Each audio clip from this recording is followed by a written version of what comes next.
যা গরম পড়েছে শুধু মনে হচ্ছে পান্তা ভাত খাই, রাতেও পান্তা ভাত আবার দুপুরেও পান্তা ভাত। তো এই পান্তা ভাতের সঙ্গে যদি একটু লেবু লঙ্কা থাকে কেমন হয় বলুন তো, খাওয়াটা একদম জমে যাবে।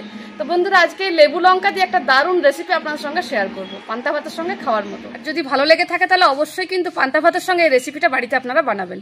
তো চলুন বন্ধুরা, পান্তা ভাতের সঙ্গে রেসিপিটা করার জন্য আমি সব থেকে প্রথমে গাছের থেকে লঙ্কা তুলে নেব। তো চলুন আপনারাও সঙ্গে চলুন।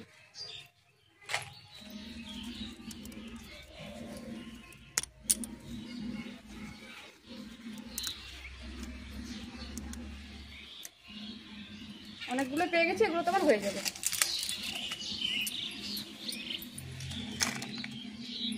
আজকের রেসিপি হলো লেবু লঙ্কা মুরগি। তো এই রেসিপির জন্য বন্ধুরা আমি কি কি উপকরণ নিয়েছি চলুন আপনারা একবার দেখে নিন। কাঁচা লঙ্কা, গন্ধরাজ লেবু আর লেবুর পাতা দুটোই লাগবে, আদা রসুন, কুচি করে রাখা পেঁয়াজ, টক দই, গোলমরিচের গুঁড়ো, কস্তুরি মেথি, গোটা গরম মশলা। এখানে আছে 700 গ্রামের মতো মুরগির মাংস। আর আজকের রান্নাটা বন্ধুরা আমি সাদা তেলে করব, তাই নিয়ে নিয়েছি সাদা তেল আর স্বাদ মতো নুন। এখানে গন্ধরাজ লেবুটাকে আমি দেখুন গোল গোল রিং রিং করে কেটে নিয়েছি, আর যে উপরে সবুজ অংশটা থাকে সেটাও তুলে নিয়েছি। এই সবুজ অংশটা আমি গ্রেট করে নিয়েছি, এটাও কিন্তু এই রেসিপিতে আমার লাগবে। তার জন্য এই রেসিপিটাকে আপনারা গন্ধরাজ চিকেনও বলতে পারেন অথবা লেবু লঙ্কা মুরগিও বলতে পারেন। এবার আমি চিকেনটা ম্যারিনেট করে নেবো, তাই একটা জায়গার মধ্যে চিকেনটা ঢেলে নিচ্ছি। দিয়ে দিচ্ছি টক দই। বন্ধুরা আমি 3 চামচের মতো টক দই দিয়েছি। এবার 1 চামচের মতো দিয়ে দিচ্ছি গোলমরিচের গুঁড়ো। এবার দিয়ে দিচ্ছি গন্ধরাজ লেবুর খোসাটা। দিচ্ছি 1 চামচের মতো আদা রসুন কাঁচা লঙ্কা বাটা। দিয়ে দেবো গন্ধরাজ লেবুর রস।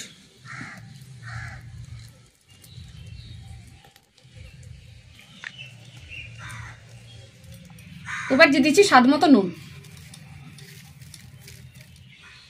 এবার চিকেনটা ভালো করে মাখিয়ে নেব।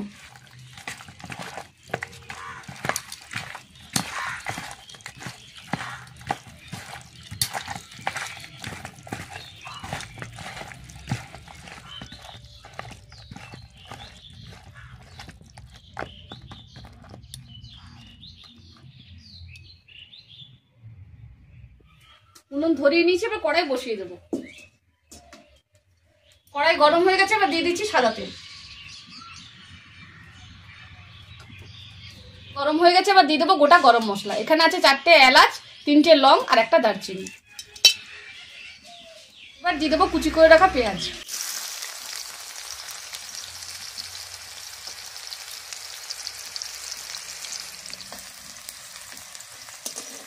যেহেতু এখানে আমি লেবু লঙ্কা মুরগি বানাচ্ছি তার জন্য পেঁয়াজটা বেশি ভাজবো না, কারণ এই রেসিপিটা একটু সাদা সাদা হলে দেখতে ভালো লাগবে। এখানে দিয়ে দিচ্ছি আদা রসুন কাঁচা লঙ্কা বাটা।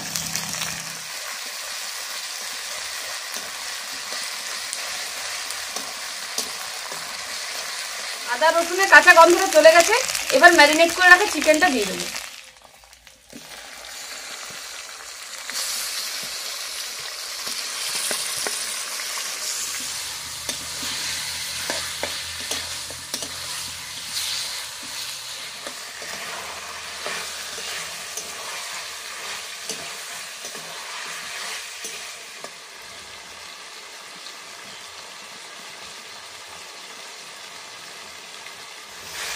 চিকেনটা আমার ভালো করে কষানো হয়ে গেছে, এবার ম্যারিনেট করে রাখা যে দইটা সেটা দিয়ে দেবো।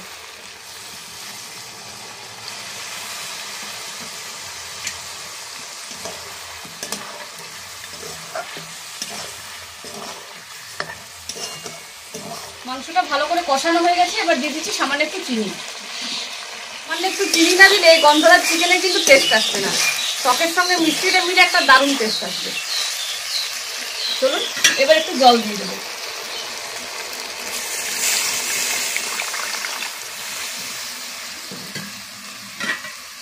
মাংসটা বেশি ঝোল করবো না, তাই সেই অনুপাতে আমি জলটা দিলাম।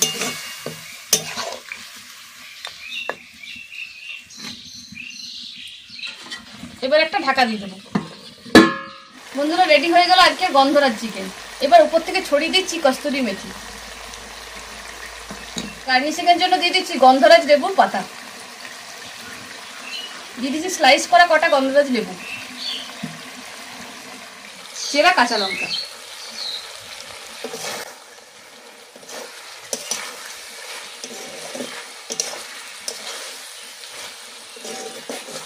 রেডি হয়ে গেল আজকে লেবু লঙ্কা মুরগি অথবা গন্ধরাজ চিকেন।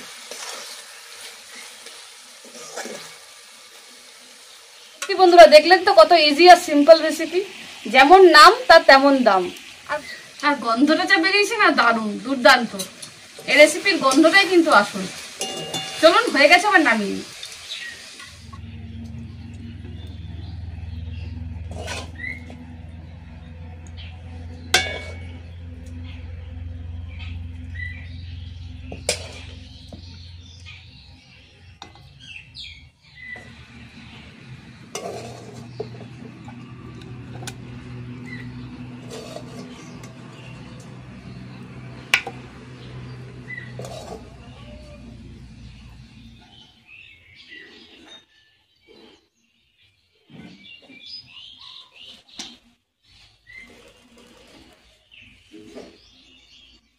আজ কি রান্না হয়েছে?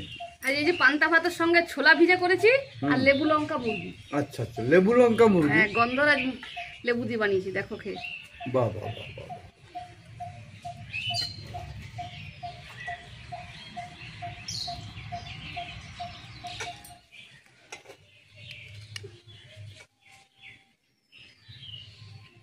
লেবুটা ভাতে মেখে খাবে।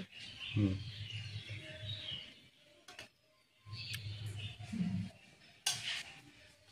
বাস বাস। দেখি লেবু দিয়ে চিকেন দেখো খেয়ে কেমন হয়েছে। কেমন হয়েছে দেখি। বাহ, সত্যিকারই সুন্দর হয়েছে এবং লেবু লেবু গন্ধ উঠছে। ওই লেবুটা ভাতে মেখে খাবে, দেখে ভালো লাগবে।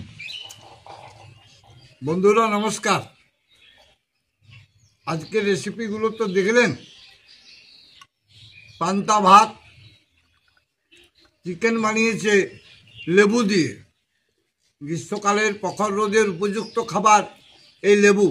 সত্যিকারেরই টক টক খুব ভালো লাগে, কেননা আমের টক আরও অন্য রকমের টক খেয়েছি, লেবু দিয়ে চিকেনটা বেশ টক টক লাগছে এবং তার সাথে পান্তা ভাত। সত্যিকারেরই গ্রীষ্মকালের উপযুক্ত খাবার, কারণ এখন যে তাপমাত্রা পড়েছে 42, 45, 43, 47, কিছু বুঝতে পারা যাচ্ছে না। এই রৌদ্রে পান্তা ভাত আর টক যাবতীয় জিনিস পান্তা ভাতের সাথে খেতে খুব ভালো লাগে। তাহলে অবশ্যই সাবস্ক্রাইব করবেন, লাইক করবেন, কমেন্ট করবেন। বন্ধুরা, যে জিনিসগুলো দেখলেন আপনারা বা আমি বললাম, এই জিনিসগুলো খেলে কি হবে জানেন? এক তো খেতেও ভালো লাগবে আর রুক্ষিও কাটবে এই গরমের সময়। বন্ধুরা, আজকের রেসিপিটা তো আপনারা দেখলেন, পান্তা ভাতের সঙ্গে বানালাম লেবু লঙ্কা মুরগি। তো বন্ধুরা, আজকের রেসিপিটা যদি আপনাদের ভালো লেগে থাকে তাহলে অবশ্যই কিন্তু বাড়িতে বানাবেন। দেখলেন তো পান্তা ভাতের সঙ্গে একটা কি সুন্দর ঝাল চটপটে টক জাতীয় জিনিস বানিয়ে নিলাম। ভীষণ ভালো লাগছে খেতে, আপনারা অবশ্যই খাবেন, আপনাদেরও ভালো লাগবে। ঠিক আছে বন্ধুরা, এখানে শেষ করছি। সবাই ভালো থাকবেন, সুস্থ থাকবেন। টাটা। টাটা।